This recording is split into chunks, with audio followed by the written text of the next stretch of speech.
What's going on, guys? My name is Ben and welcome back to another video. Today I am driving my dream car, as I picked it up yesterday actually, a E92 BMW M3, and I cannot believe what I am driving. This car is an absolute animal, which has tried to kill me on more than one occasion, but that's the fun part of car ownership. The Porsche never tries to kill me, so this is already my favourite. This particular car is finished in Silverstone blue, which is quite weird. It looks more silver. I'd say it's more of a light blue tint to a silver paintwork is the best way to describe it.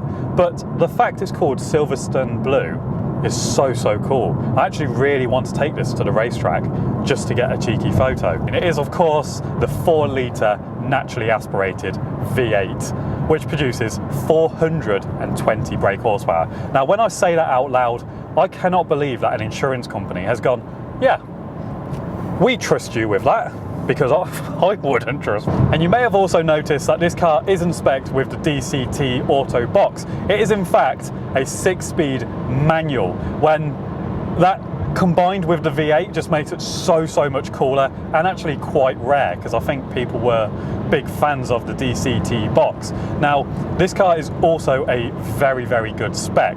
We've got front and rear parking sensors, nav, there's a TV in the car.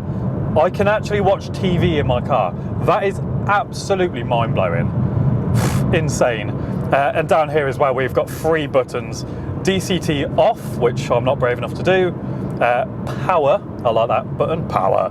And the one in the middle is actually an optional extra. It's EDC, which when you push it, firms the entire car up and gives you a bit of a harsher ride, but just absolutely transforms the car from normal 3 Series motorway cruiser to B-road absolute animal, corner annihilator, track weapon, whatever you want to call it. It is absolutely fantastic, and it hasn't disappointed me yet. They always say don't meet your heroes, but I am so happy I have met this one.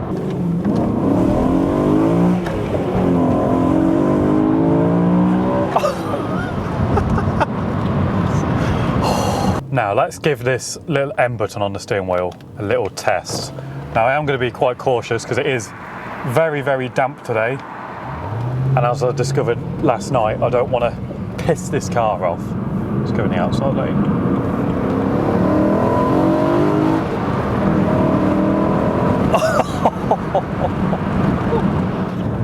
This car is absolutely insane. It's an absolute mental beast. Oh my God. Now that we have turned off the motorway, this car transforms from GT Cruiser to B-road annihilator with the single push of this M button on the steering wheel.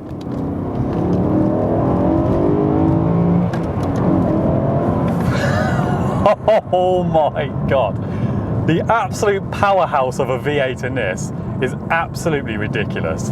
I can't believe in the newer M3 they got rid of this beautiful naturally aspirated V8. This car, thanks to this M button, has really stiffened up. Revs all the way up to 8,000 RPM. Throw it into this right-hander, concentrating not to bin it.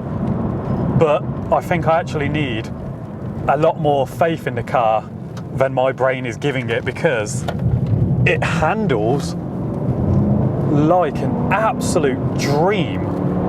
I am being very cautious with the throttle though. It is kind of damp and I don't want to spin out.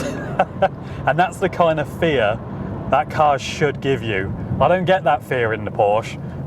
I know for a fact I can pretty much bury my foot in that car and be more or less fine. Whereas in this, oh my God.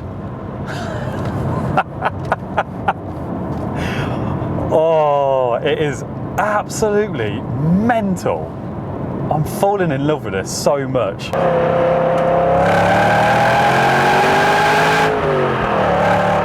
I can't help it. This is so addictive.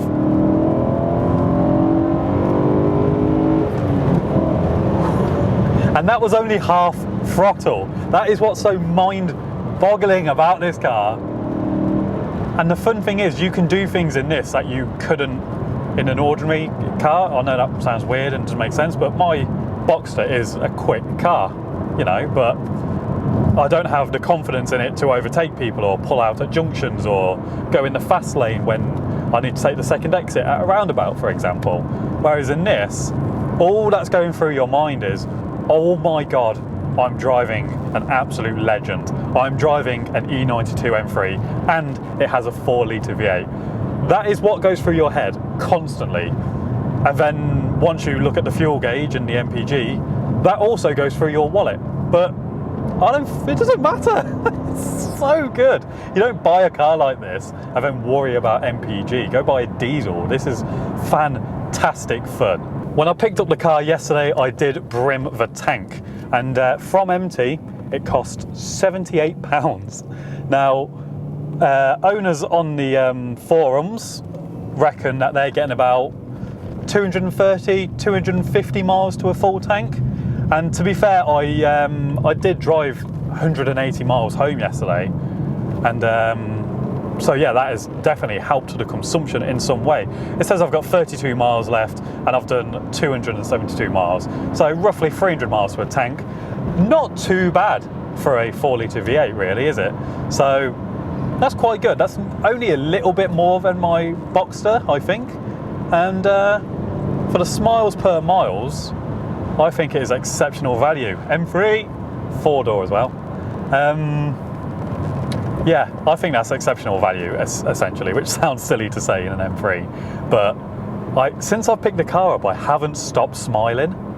And that's just insane. I thought this car was going to be... like, I drive it daily, so the possibility and the thought of having one of these as a weekend car like the Boxster didn't really make sense, because it is effectively a 3 Series. It's got 4 seats, it's got a massive boot. So I didn't think it was compromised enough, like the Boxster's only 2 seats. However, driving it, I've realised it's more than that.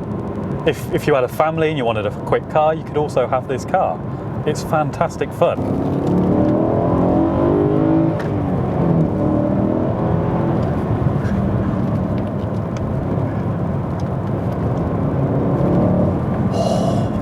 Absolute beast. Couple of things off the bat, which I've never driven one of these cars before, by the way, so since picking up yesterday I have been in this car pretty much 24/7. I've not really slept. I just love driving it.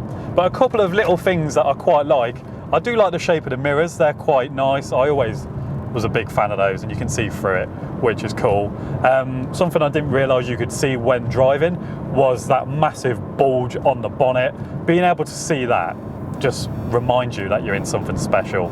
And of course, seeing the M logo on the rev counter there, it just makes it so special. I've never driven a car as well where when you're bombing it down the outside lane, every single car just gets out your way.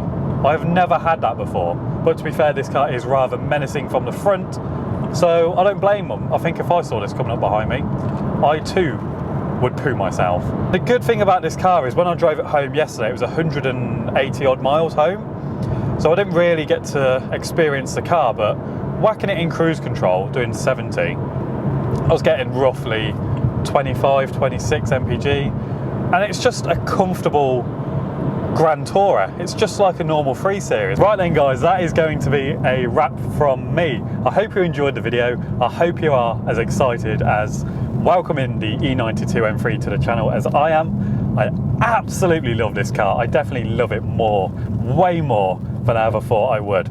But anyway, if you enjoyed the video, be sure to give it a thumbs up and make sure you hit the subscribe button and the little notification bell so you do not miss out on any of my future upcoming content, including my Project Z4, which is kind of almost complete. Few little small pieces to do on that, and it will be ready for sale.